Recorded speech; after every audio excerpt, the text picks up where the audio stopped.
electric dipole moment. Two equal and opposite charges separated by small distance is a dipole. Now, this is one charge, second charge, minus q plus q. Dipole moment is given by charge, magnitude of each charge, distance between the charges into p cap. The direction of p cap is from minus q to plus q. So this is the direction of p cap. Dipole moment is a vector quantity. Done. Now, electric field because of the dipole. If this is a dipole,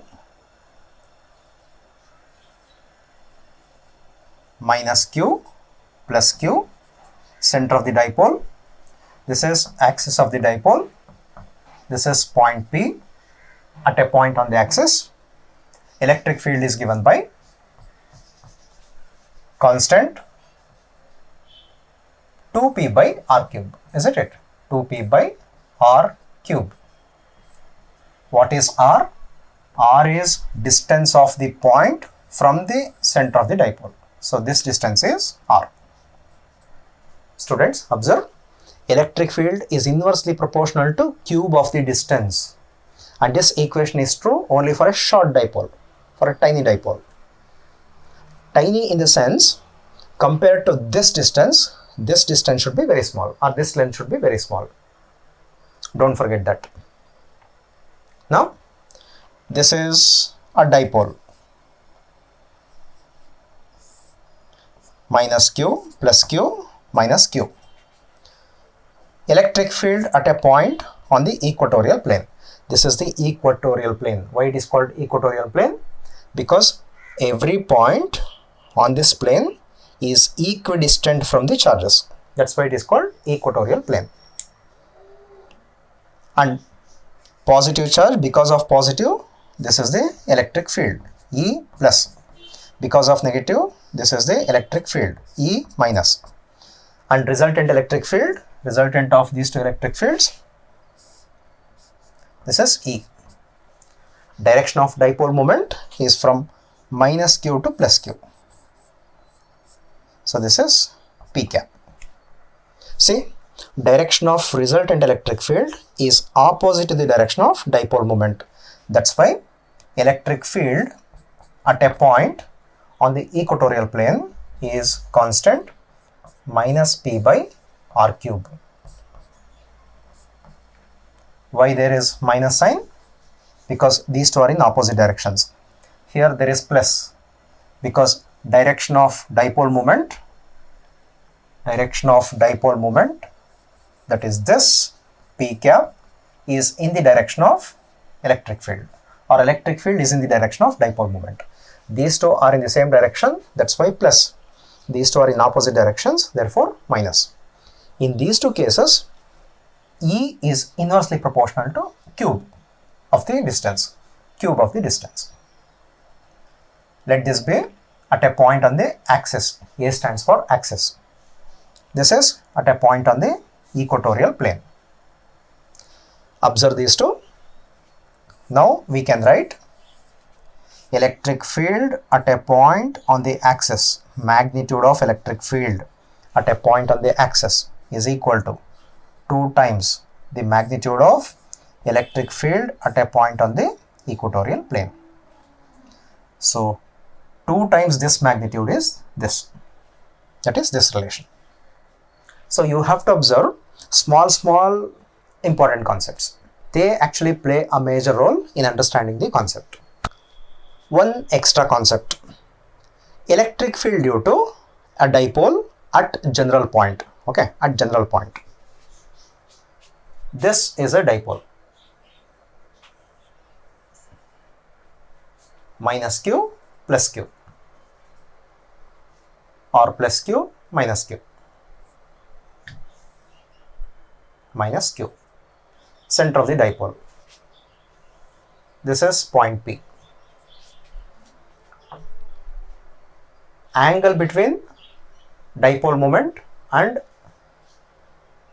the position vector is theta. Electric field at this point due to this dipole, this is component of electric field. This is E radial. Radial component means along the position vector.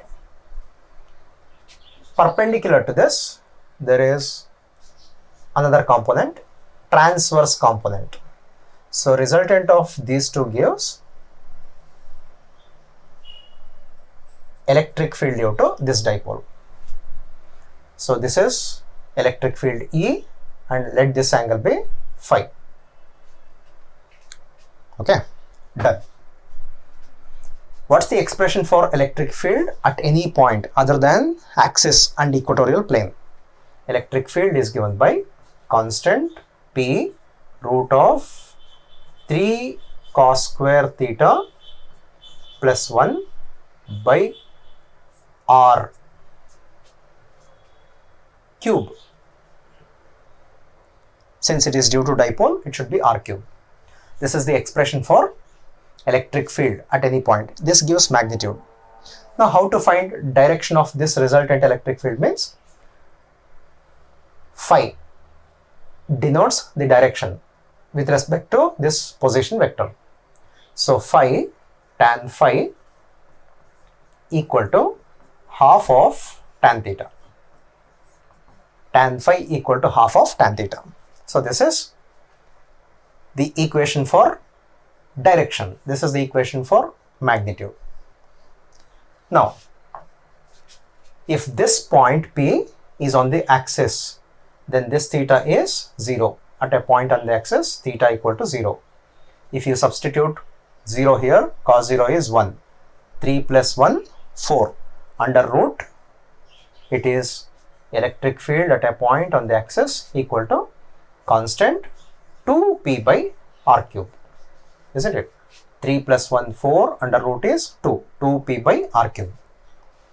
Now, if the same point is here at a point on the equatorial plane, then theta is 90.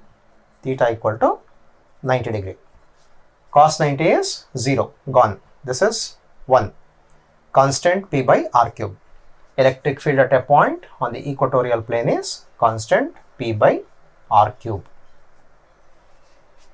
See, this is general expression. We can get these two by taking suitable angles, theta 0 or theta 90 degree. The dipole in an external electric field experiences torque. This is uniform electric field. This is the dipole. Minus Q plus Q. Then plus charge experiences force in the direction of the electric field. So this is F equal to Q into E. Minus charge experiences force against the field, Q into E. Force equal to Q into E. These two equal and opposite charges not acting on the same line constitutes a couple, and moment of the couple, turning tendency of the couple is called torque, and torque is given by P cross E. So this is dipole moment, this should be field, electric field, P cross E. And the direction of tau is perpendicular to plane containing these two vectors. Whenever cross product of two vectors appear, then we have to take the direction perpendicular to plane containing P and D, following the right hand screw system. Now in this case, let us keep curvature of right hand fingers from P to Q. This is the direction of P cap, dipole moment. This is P. You also try, students. This is P, and electric field is on that side. This is E. Then open the thumb. Thumb will be perpendicular and into the plane. Perpendicular and into the plane means the direction of dipole moment is, direction of torque is perpendicular and into the plane.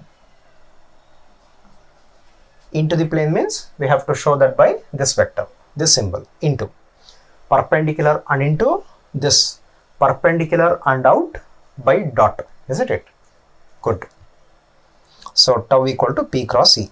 Since cross product is involved, it is P E sin theta into n cap. N cap gives the direction of torque, and these three gives magnitude of torque. So these are few things about dipole and dipole moment, torque.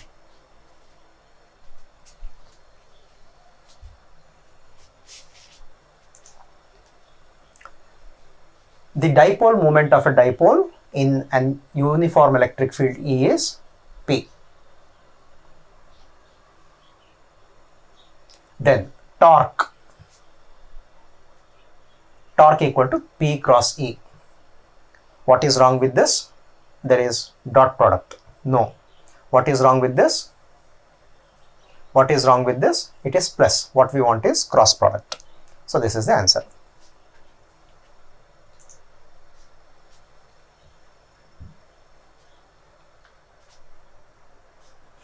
Electric field at a point at a distance r from uniformly charged wire of infinite length having linear charge density. Oh, because of linear charge density. Line of charge plus point at a distance r, electric field is given by constant 2 lambda by r. So inversely proportional to r. Inversely proportional to r. You should be ready to pick equations. Means don't by heart. You have to understand and get the equation. So make sure that you write and practice equations, nothing but formula. Thereby you can attend such questions very easily. The angle between the dipole moment and electric field at a point on the equatorial plane is 180 degree, isn't it? Because electric field on the equatorial plane has negative sign. Negative sign means 180 degree. Now let me write the equation. E equal to constant minus P by r cube. This is the expression. So direction of electric field is opposite to the direction of dipole moment. Now through diagram, how to visualize the answer? These two are the two charges, plus q minus q. Direction of dipole moment is from minus q to plus q. Equatorial plane. This is point. This is the direction of resultant electric field. See, these two are in opposite directions. Opposite direction means 180 degree. This is a beautiful question. The electric field at a point due to an electric dipole on an axis inclined at an angle theta less than 90 degree to the dipole axis is perpendicular to the dipole axis if the angle theta is. Shall we solve? We should draw the diagram carefully, thereby we can show perpendicular. This is the dipole, minus q plus q.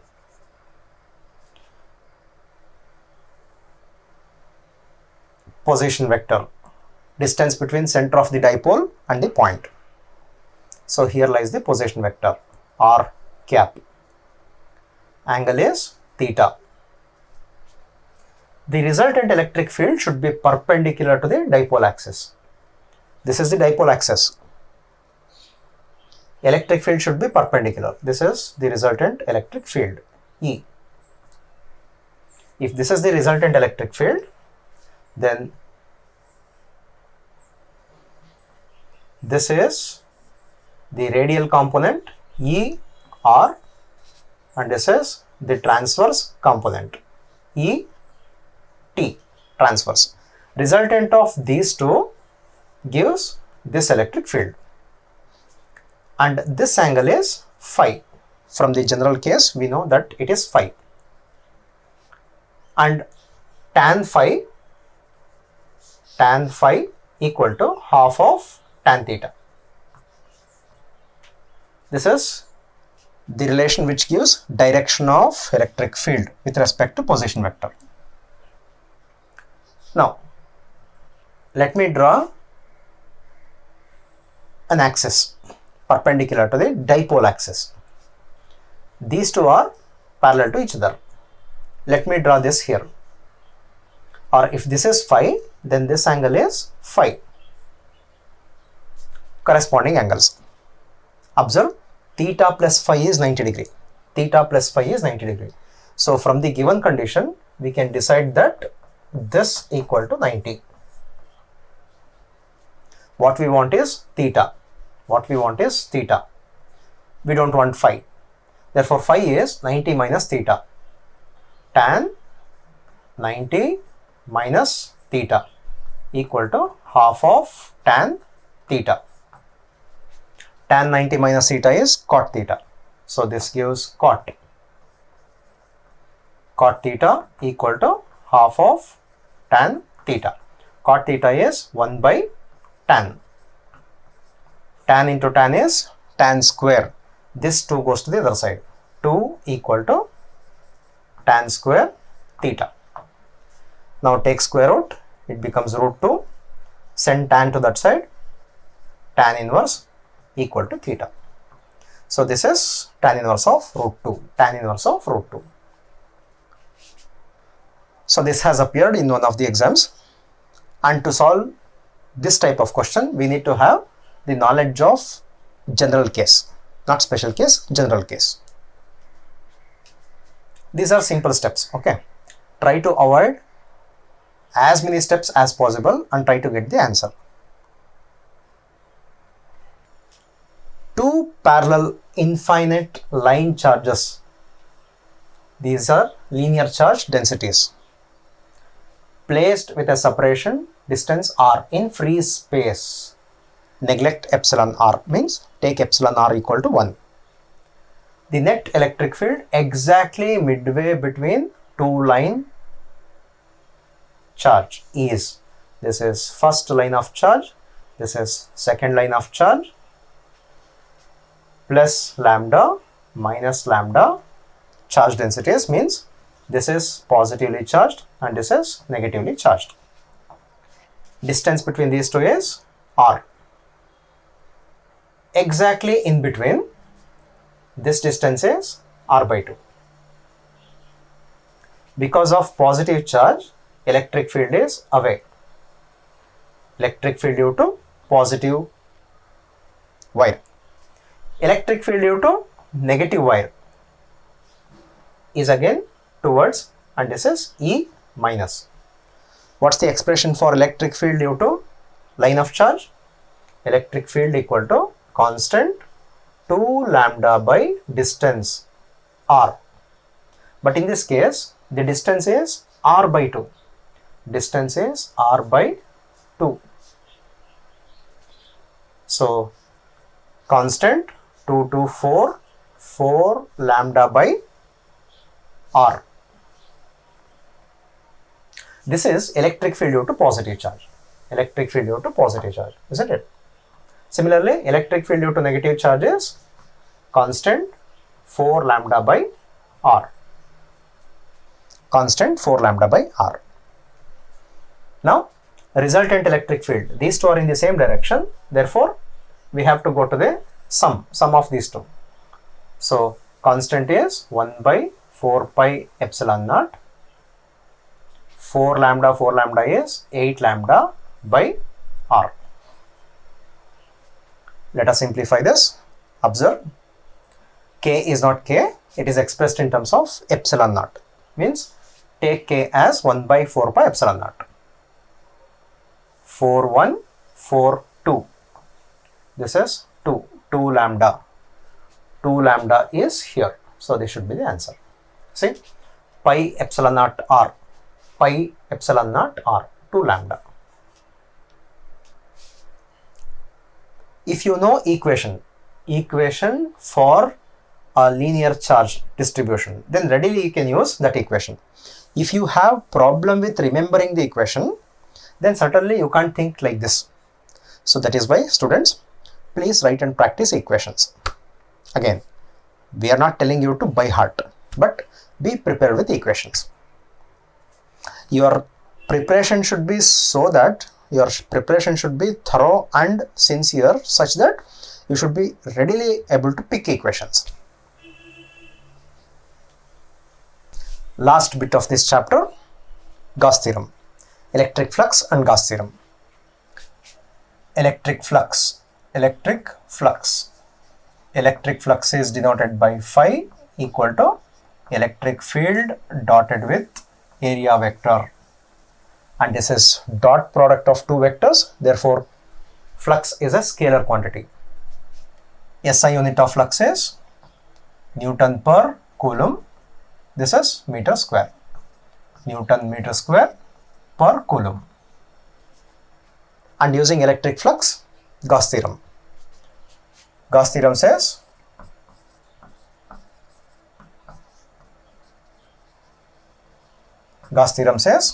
flux through any closed surface is equal to 1 by epsilon naught times total charge enclosed. Total charge enclosed matters. Total charge enclosed matters. Okay, right. Now, this is a surface, closed surface. Plus 3, plus 2, minus 1, plus 4. So, what is the flux through this surface? Means it is 1 by epsilon naught times net charge within the surface matters. 3 plus 2, 5. 5 minus 1, 4. So, what matters is only this 4, not this 4, because this charge is out of the surface. So, net charge enclosed by the surface matters. 5 minus 1 gives 4. That 4 is this 4. Now, let us go through one or two MCQ questions. MCQ. Electric flux passing through a cube of side A, which holds a charge at one of its corners. This is a cube. Cube in 2D looks like square. This is the charge. Side A. They have mentioned a parameter. Passing through a cube of side A. This is one cube. Electric flux. This charge gives electric field in all directions, isn't it? Charge, it gives electric field in all directions. So this electric field or this charge is simultaneously in contact with these 4 cubes. So we have kept 4 cubes. At the top vertex, we have kept the charge. So this charge is in contact with 4 cubes. Means electric field should pass through these 4 cubes. Also try to keep 4 more cubes. Let me draw smaller cube, okay, so that you can see, because it is 2D diagram. So this is the 5th cube placed on this cube, 6th cube, 7th cube, 8th cube. So this charge is packed from all directions by these 8 cubes. Okay, 4 are on the ground, 4 are on the ground, there is a charge, and 4 in the first floor, like first floor. So what is the flux through? Electric flux through a cube of side A. A cube of side. A cube means 1 cube. So electric field passing through 1 cube is 1/8, because there are 8 cubes. 1/8 of q by epsilon naught. So electric field should pass through any one of the cubes. What is the share of 1 cube? Means it is 1 out of 8. Students, it is an octant. Hope you understood. And we are keeping the charge at the origin. Octant means there are 8 octants in space, and if charge is at the origin and there is electric field from that charge, it has to pass through any one of the octants. Octant. So that's why 1/8. 1/8 of charge by epsilon naught. Length of each side is mentioned. That doesn't matter for us. An electric charge of something is placed at the center of a sphere. Center of a sphere. This is the charge. Radius 1 meter. The electric flux through the sphere is charge by epsilon naught, equal to charge is 8.85 something 10 to the power of minus 13 divided by epsilon naught is 8.85 10 to the power of minus 12. So radius is immaterial, not required. And this ratio gives this get cancels, this by this, minus 1 10 to the power of minus 1.